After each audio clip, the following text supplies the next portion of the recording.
Semper Tyrannis! Sic Semper Tyrannis! Chant Sic Semper Tyrannis! See, it's okay that you don't know what it means. Sic Semper Tyrannis! He knows, all right. Now I've developed a rapport. That's how it's done. It's called professionalism. You sockdologizing old man traps. That was for if Sarah Val was here. She would have been in on that. Welcome to the 10 minutes of comedy I like to call Fun with the Guy Who's Curing His Dry Mouth by Drinking a Diuretic. I know what's going through your heads. I do, I know what you're thinking. You're looking at me, and you were thinking, that guy looks pretty fucking cool. And you are right.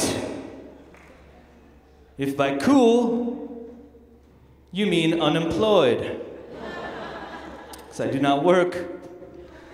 I am looking for a job. I tend to gravitate towards things where I could drink on the job. Yeah, like stand-up comedy, or like tilt-a-whirl operator. Substitute teacher, I think, is a pretty good one. Yeah, you guys know. Hey, put a DVD in, mix up a cocktail, let them fight it out. That's 6th grade. I got so unemployed, though, that I had to move back into my parents' house.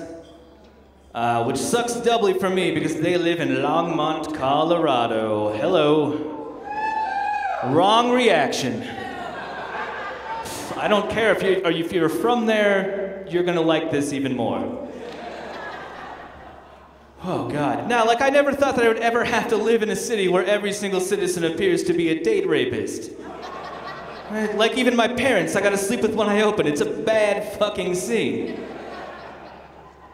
I thought there had to be something, some cultural touchstone that me and Longmont could share.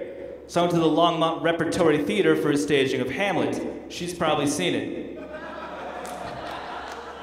Turns out that's just two toothless 45-year-old guys rochambeauing and belting out Journey lyrics. Yeah. Some of you are aware, that is not Hamlet. Fucking at all.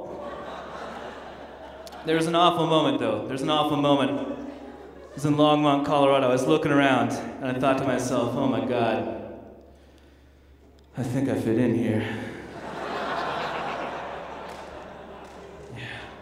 And I had to ask myself that question that sometimes you have to ask yourself, Oriental theater. I had to say, Nate Balding, are you white trash?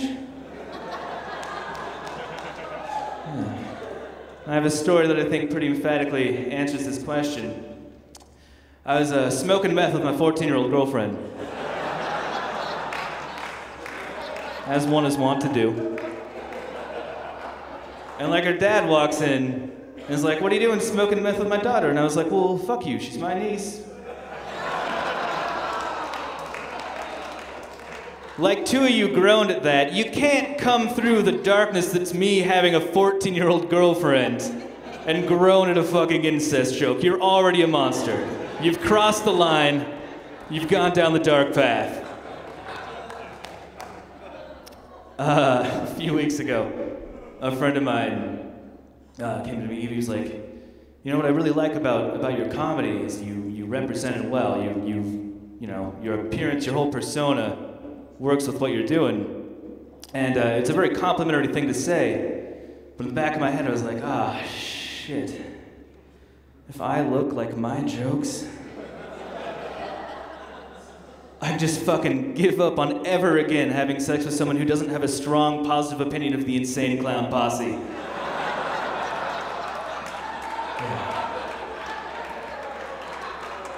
And you know what they say about juggalos? You fuck one clown, you fucked the whole car.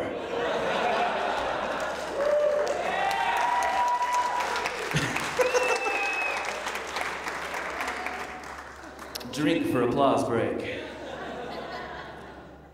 Here's a fun little thing. Recently I was digging through some old boxes, getting into the garage, having some fun. And I found a quilt that my grandmother made for me. when I was young. She was kind of like losing her shit. Like it's supposed to have like folksy wisdom and old aphorisms on it.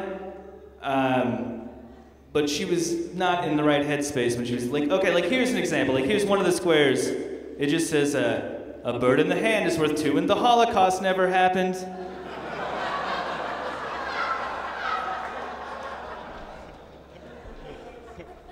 Somebody's laughing so hard that they may now believe the Holocaust never happened. I think it's a blonde girl. I'm gonna meet her later, don't worry. Put that one to bed.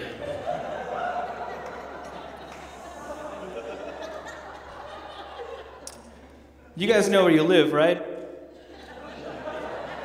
Yeah, America. Hello. You know what that means? 200 plus years of uninterrupted liberty. Yeah. So it's time to put something to a vote. Is the next joke going to be a dick joke? Or are we going to mine the rich tapestry of Nate Balding's history for a fun story? Vote by applause, dick joke. Tapestry story.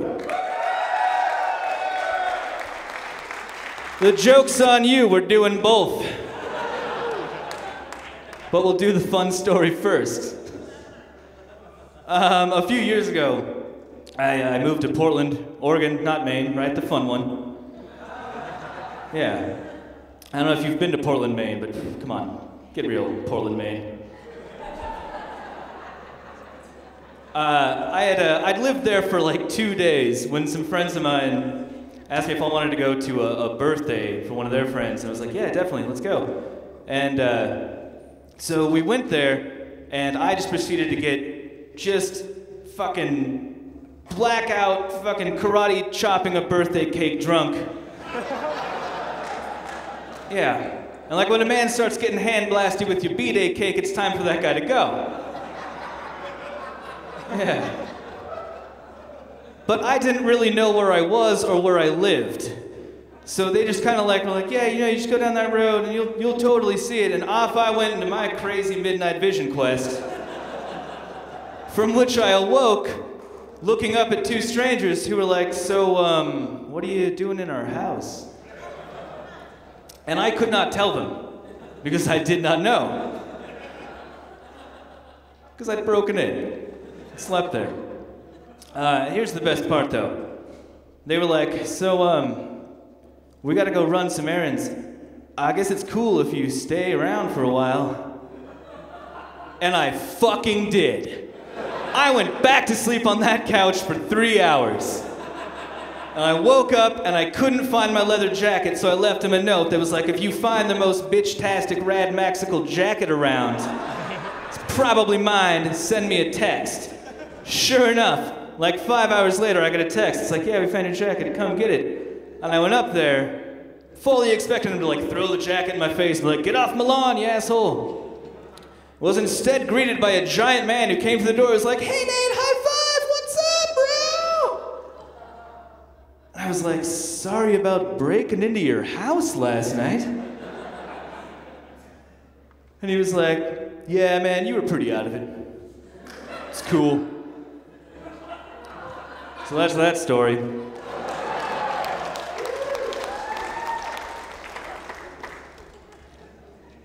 What'd I say? Dick joke. Well, we're getting around to it.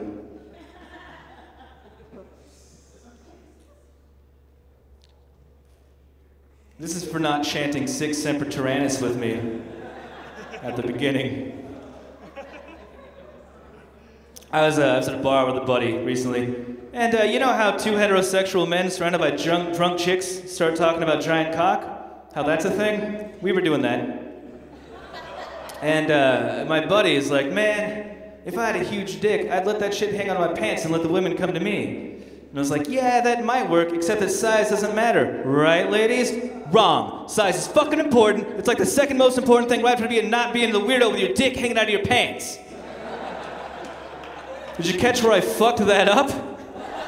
That was fun for me. All right, Here's the last thing I think I'm close to going over.